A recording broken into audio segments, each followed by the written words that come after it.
Hi again, everyone. Gary Digit Williams here on Boxing Along the Beltway, our news and notes for this week. And we have a lot of things going on. We've got some updates. We've got some recaps. We have some tributes. And we have some big news at the end of our podcast about this very app and what can be heard on this app in the very near future. So we have all that for you this week. Now, of course, Boxing Along the Beltway news and notes brought to you by Real Time Pain Relief. From boxers to ballerinas, for shoulder pain to muscle strain and everything in between, Boxing Along the Beltway recommends real-time pain relief, the natural, plant-based, safe, fast, and effective ointment. You go to www.freepainoffer.com and you buy $10 worth of real-time pain relief. You get a free $10 tube of real-time pain relief. Rub it on. The pain is gone in real time. Well, we start with some sad news today because it has been a rough couple of weeks over at the Umar Boxing Gym in Baltimore, Maryland. They lost two very important people a couple weeks ago. One of them was a coach over at Umar, and the other was a a current boxer, that boxer who was there prior to his passing. And of course, for those who don't know about the Umar Boxing Gym, they do outstanding work. Marvin McDowell has had a program that has been universally recognized. When I say that, he has a program over at Umar in Baltimore, West Baltimore, called the No Hooks Before Books program. And it really has done well over the years. It's kept a lot of boxers on the straight and narrow, gotten them great educations. They cannot participate in boxing activities unless they get their books straight. And that is the main focus. And I tell you, it has gotten worldwide exposure. I know there have been delegates from Canada, delegates from Colombia that have come to witness this program and learn more about what the program has done. And the boxing gym lost two very important people. One of them was a coach. His name was Stephen Morris. Now, Stephen Morris is probably best known as the father of Stefan the Surgeon Morris. Really nice prospect. Excuse me, out of Baltimore. And I don't know the details on how it happened, but I think it was an illness from what I've been told. But his funeral, I think, is sometime this week, maybe even today. I didn't get any updates on any services for Stephen Morris. But, of course, we send our best wishes to Stefan and his family. And, of course, the Umar coaches and other boxers. But then came word back on March 15th. They had a boxer by the name of Montel Pridgett. They called him Telly over at Umar. And he was shot and killed near his home. In the Upton section of Baltimore.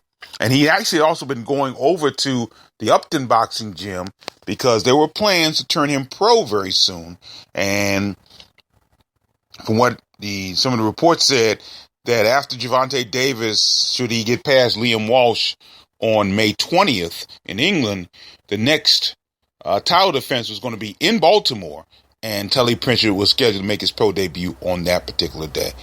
I had a chance to see Pridgett a couple of times. He fought in the 141-pound division. And I remember back in 2015, he battled Gary Antoine Russell. He lost to him, but gave a good battle against him. And very well-respected boxer. A lot of people said he was on his way to do some good things in the boxing world. And that's just a shame. We've had that happen a few times over the years. Rock Gibbs was another boxer. He was out of the Upton Gym in Baltimore. He passed away back, I think, in 2012, if memory serves me correct. And, you know, I know this as being a teacher. You try to be a force and be a difference in young people's lives, but you can't save everyone, and that's just a shame. And I don't think, like I said, I don't know what the situation is involving Pridgett. Well, he was trying to get himself together. He had a job. He was doing really, really well in most recent days. But it was just so sad to hear about that. Now, we do have information on the services for Montel Pridgett. The viewing will be on Thursday, March 23rd. It'll be at the John L. Williams Funeral Home, and that's located at 4517 Park Heights Avenue in Baltimore, and the viewing begins at 3 o'clock in the afternoon Eastern Time. The funeral will be held on Friday, March 24th at the Gillis Memorial Christian Community Church. Gillis Memorial Christian Community Church. That's located at 4016 Park Heights Avenue at 10 a.m. So, again, my condolences to the Pridgett family. And again, I know it's been a tough one for Marvin McDowell, who's a great person. I really enjoy what he's done, and we have a good relationship as well. And I'm very sad to hear what's going on over there. So it's going to be tough, but I know he's a strong man, always has been. And just our prayers go out to them. No question about that. So that's a bad way to kick off. But again, those things had to be said. Now, as far as recaps are concerned, we start with our recap of the pros, and a couple of Beltway boxers were on national TV this past week on Friday, March 17th from the Santander Arena in Reading, Pennsylvania. And, of course, the co-feature on the card was David Dede Grayton. He fought to a majority draw, 10-round majority draw. Actually, it wasn't even 10 rounds. The bout was stopped at the 5 round. It was scheduled to be a 10-rounder, but the bout was stopped at the 5 rounds against former world champion Kermit Killer Cintron. That was a weird one because Grayton and Cintron were very close in the first 4 rounds. It was really tough first 4 rounds, both guys. Grayton, however, finally got the advantage. Here's what really happened. Grayton did hit Cintron in the back of the head. That's very true. And again, everybody's kind of a little bit sensitive to that in the wake of what happened in Fairfax, Virginia last year with Pritchard Colon, who was hit repeatedly in the back of the head and is still rehabilitating from that injury. So, Cintron put his head in the back of the head, hand in the back of the head, and he wasn't in the greatest of shape after that. But he was still competing. And Grayton dropped him in the 5th round with a right hand. That was like the first minute of the 5th round. About inside the last 30 seconds of the 5th round, the two of them clashed heads. And really, it was Grayton coming forward, and he hit Cintron right in the head with his head. And Cintron could not continue. Now, people are complaining that he quit and all that, but that's going to hurt you for somewhere along the line. So I'm not going to bash Cintron for not continuing. Okay, if he felt that bad, he should not have continued. And Gary Rosado brought Cintron to the doctor, and the doctor ruled that he could not continue. Now, here's where I have the problem with this, though. One judge had the bout for Cintron 49-46. I didn't see that. I thought it may have been a draw. I thought really with the knockdown, Grayton may have gotten the advantage in that. But had it not gone, had it not been a knockdown, Cintron would have won this bout, and I don't think that would have been a good decision. I thought Grayton won the bout, but it was a tough one. It was a tough bout all the way around. I think Grayton did a good job overall. He had a good bout.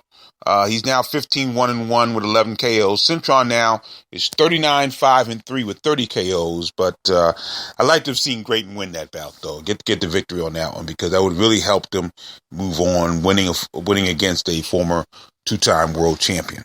In the opening bout of the telecast, Moshe the Machine Ali, who hadn't fought since he fought here at the DC Armory back on May the 30th. April 30th. April 30th. He was on the doubleheader super middleweight doubleheader championships. James DeGale, Lucien Boutte, along with Rogelio Medina, who fought DeGale, and Boutte took on the super middleweight champion. Now really the big super middleweight. For some reason, his name escapes me. Don't ask me why, but it does. But he was on the undercard of that fight and fought to a draw in that bout. Hadn't fought since. He had some injuries there, but Aleem lost a 6-round unanimous decision on the 17th to Cordell the Gift Booker out of Brooklyn, New York. Aleem really got off to a good start in the first 2 rounds, but Booker started to pick up his activity. He was really accurate in the second half of the bout. Aleem did have moments, but it wasn't enough, and judges ended up scoring the bout in favor of Booker, 58-56 and 59-55 twice. Tough break for Moshe Aleem. Trying to feed off the momentum that his brother Emmanuel had earlier this year when he won his regional belt, the WBC Silver Middleweight Championship. But it just wasn't to be. It just wasn't to be. And it was kind of a tough fight. And even Aleem said to reporters afterwards that he felt he got outworked. And I think that's, especially in the second half of the bout, that is what happened. Aleem is now 4-1-1. First loss as a pro, 2 KOs. Booker continues to be undefeated. He's 6-0, 3 KOs. Now, what I didn't know until the telecast was that both men took this bout on a week's notice. I knew the notice on that was kind of late. And both men went past the 6th round mark for the very first time in their pro career. So they deserve a lot of credit for that. Now, that's a good thing. That's a good thing. No question about that. So that's where we stand for the pros. Now, moving to the amateurs, we got to talk about the Golden Gloves. And my goodness, the second semifinal took place this past Saturday, March 18th at Rosecroft Raceway in Fort Washington, Maryland. And it was a barn burner, especially, and this is somewhat surprising, but especially in the novice division. The novice division was absolutely fierce. I mean, there was some great boxing there, and there are going to be some great championship bouts in the Washington Championships on April 1st at Rosecroft Raceway. But the 141 division in the novice side was crushing. I mean, both the guys who won, Sean Cormier from Kicked Up and Ian Simmons from Hillcrest, both won their bouts by third round TKO. The referee stopped the contest in the third round and basically on knockout, especially Sean Cormier. He knocked out Chung Moon out of the Sugar Ray Leonard gym, and it was devastating. And Moon stayed on the canvas for a little bit of time before he finally got up. He seemed to be okay.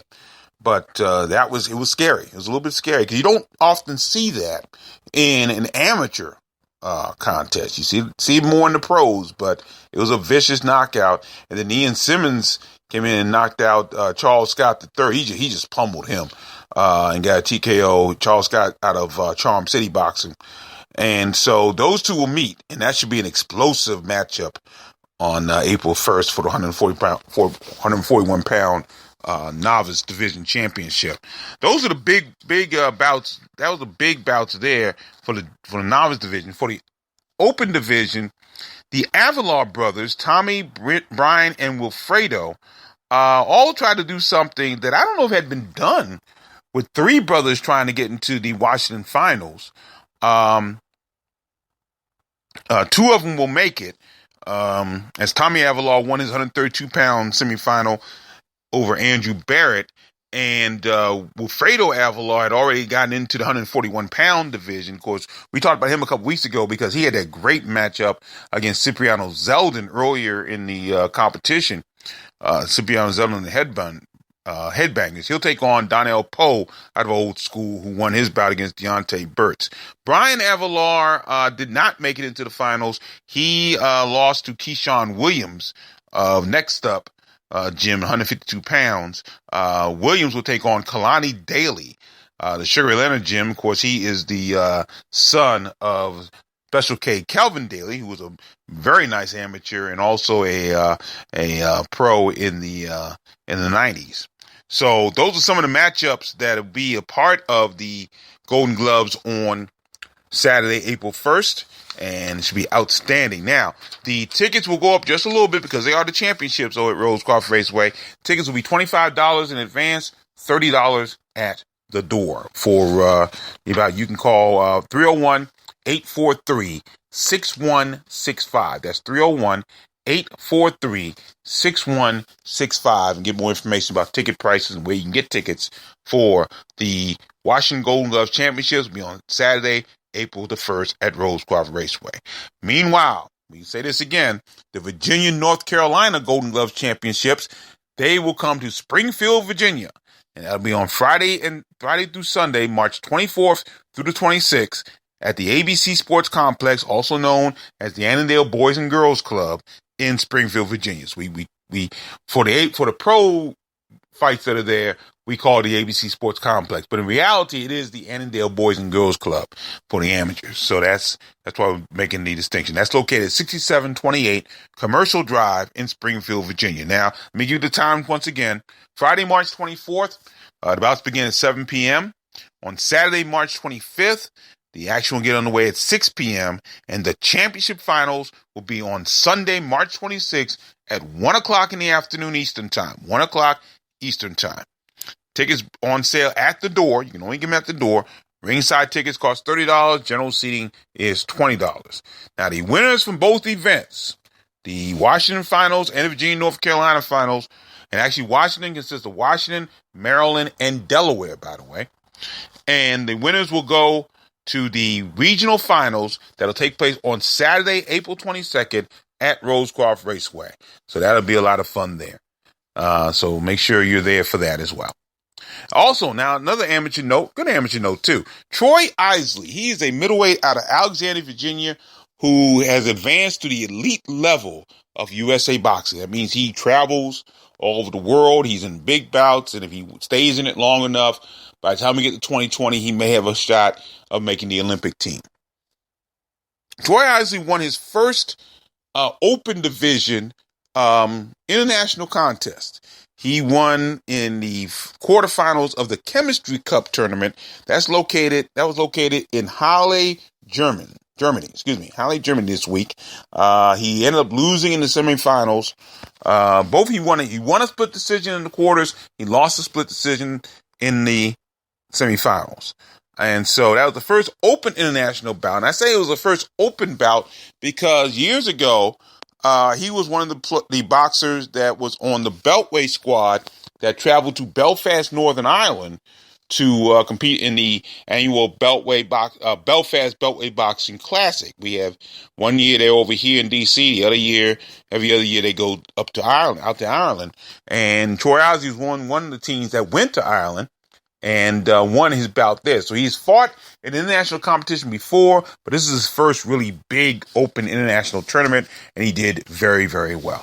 So that's congratulations to him. And I've met him once, outstanding young man, and look forward to seeing more of him and following more of his career as an amateur as he goes along.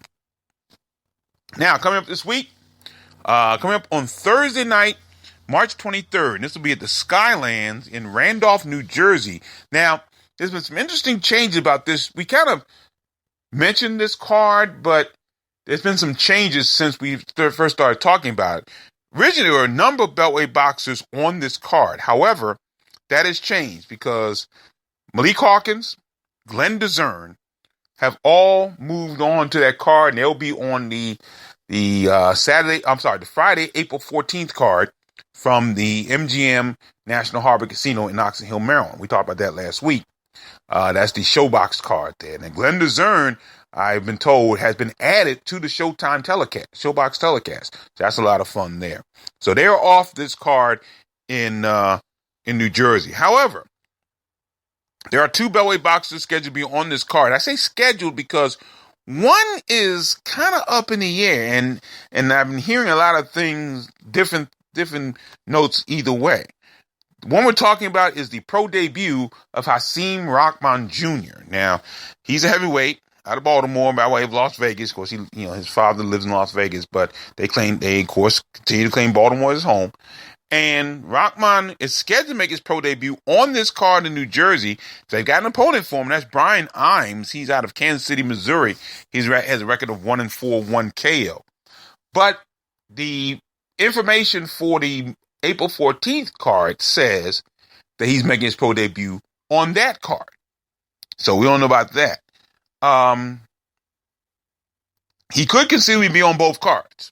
Okay, this is a 4-roundy. If he gets out of it with no problem, he could very conceivably be a part of the 14th card as well. But it looks like he'll make his pro debut on this March 23rd show. I have the bout sheet right in front of me. So usually it was on the bout sheet. It usually is a pretty much a done deal. So he's on this card. Hakeem Rottman scheduled to be on this card against Brian Imes. The other person that looked like he will be on this card is Malik Jackson out of Washington, D.C., super bantamweight, 2-0, 2 KOs. He's scheduled to take on Dallas Holden of Atlantic City, New Jersey. His record 1-1. So those are the Beltway boxers that will be on that card on Thursday, March 23rd from the Skylands in Randolph, New Jersey. Then, of course, we have the card in Washington, D.C. at the University District of Columbia on Saturday, March 25th. That's the GQ Promotions card. We do know of a couple of changes to that card. I've been told that Dusty Hernandez Harrison is now off that card. He will not be on that card. Apparently, the word is that he hurt his ankle in training, so he will not be on the card. Also, Justin Bell's opponent, which originally scheduled to be Brandon Pennington, has changed. From what I've been told, and I've been told this by the man who's scheduled to face Justin Bell on this card, and that's Greg Hackett out of Philadelphia. Now, if this is the case, this may not be an easy bout for Justin Bell, only because of his lack of experience in comparison to what Greg Hackett has. Now, Greg Hackett, one of those guys with those upside-down records. He's like a Stephon McIntyre. He's a guy that goes up and down in weight all over the place, but he can be very crafty. He can give Justin some looks that he's never seen before, because he would have never seen in the amateurs. I would think. So it'll be interesting to see what he does against Greg Hackett in his first bout as a pro. So Hackett's one of those guys that 9 times out of 10 will not win, but he'll force that prospect to do some work. So don't be surprised if he doesn't do some work. Justin Bell, I'm talking about, do some work in this bout coming up on Saturday, March 25th. And that leads to the big news for this app. And I'm really excited about it. It's going to be a busy time. But as of right now, barring any unforeseen issues like Wi-Fi or just the promoters not wanting us to do this for whatever reason, which I've never gotten in all the times I've had an opportunity to do this, we are scheduled to broadcast no less than 5 cards in the next month and a half. We're really excited about it. And it starts this Saturday, March 25th. We'll come to you live from the Physical Activity Center on the campus of the University District of Columbia. We will schedule to be on the air probably around 7:30, 7:45. But watch this space. Watch my Facebook page, Gary Williams, my Facebook page. I try to do some on my Twitter page as well. And we will just watch the space, and you will hear the broadcast live of the card from the University of the District of Columbia. That's on March 25th. Then on March 26th, we'll be broadcasting live from the finals of the Virginia-North Carolina Golden Gloves. We'll be on the air there at 12:55 p.m. Eastern Time, and give you the finals of that card on Sunday, March 26th. We will also be live from Michael's 8th Avenue in Glen Burnie, Maryland on Thursday night, March the 30th. We'll be on the air sometime around 9 o'clock, I'm guessing, because of the amateur card that will be on first. So as soon as the amateur card is over, we're on the air. So that is on Thursday night, March the 30th. We are also going to be on the air live from Rosecroft Raceway on Saturday, April the 1st for the Washington Golden Gloves Championships. We plan to do that now. The Wi-Fi over the last few weeks over there has been kind of spotty. I think we have enough, though, to do a broadcast for that. So we're going to try that again on Saturday, April the 1st. We'll be on the air at 7:25 p.m. Eastern Time for the 7:30 start of that card, the Washington Golden Gloves Championships. And then we'll return to Rosecroft on Saturday, April 22nd to bring you the regional Golden Gloves Championships. All that heard live right here on the Box on Beltway Google app for Android. If you're listening on iOS, you can hear it on Spreaker.com and iHeartRadio.com. The app's there. I'm really excited about it. It's going to be a lot of fun. Great boxing. Now, again, even though we're doing this live, I want you to be a part of that live audience if you can. Bring your device. If you have the app on your phone, just listen to it as we're going along while you're there. But But first and foremost, I don't want to take this from the crowd that's going to be there. Go support those Beltway boxers. Go to those events live. Go to those venues. Enjoy the live audience. As I said before, there's nothing like watching Beltway boxing live. I mean, I'm glad you're joining us here, but there is nothing like watching Beltway boxing in person. So please go. But again, if you cannot be there for whatever reason, we'll have the broadcast live right here on the Boxing on Beltway Google app for Android. We'll post the schedule and times on the blog, boxonthebeltway.blogspot.com, and on the Facebook page for Boxing on Beltway Google app for Android as well. But I'm really excited. It should be a lot of fun, some great action on the way here on the Boxing on Beltway Google app for Android. So make sure you join us for that as well. So that will do it here for our news and notes for this week. Once again, we are brought to you by Real-Time Pain Relief. From boxers to ballerinas, for shoulder pain to muscle strain and everything in between, Boxing on the Beltway recommends Real-Time Pain Relief, the natural, plant-based, safe, fast, and effective ointment. And if you go to www.freepainoffer.com, buy $10 worth of Real-Time Pain Relief, you'll get a free $10 tube of Real-Time Pain Relief.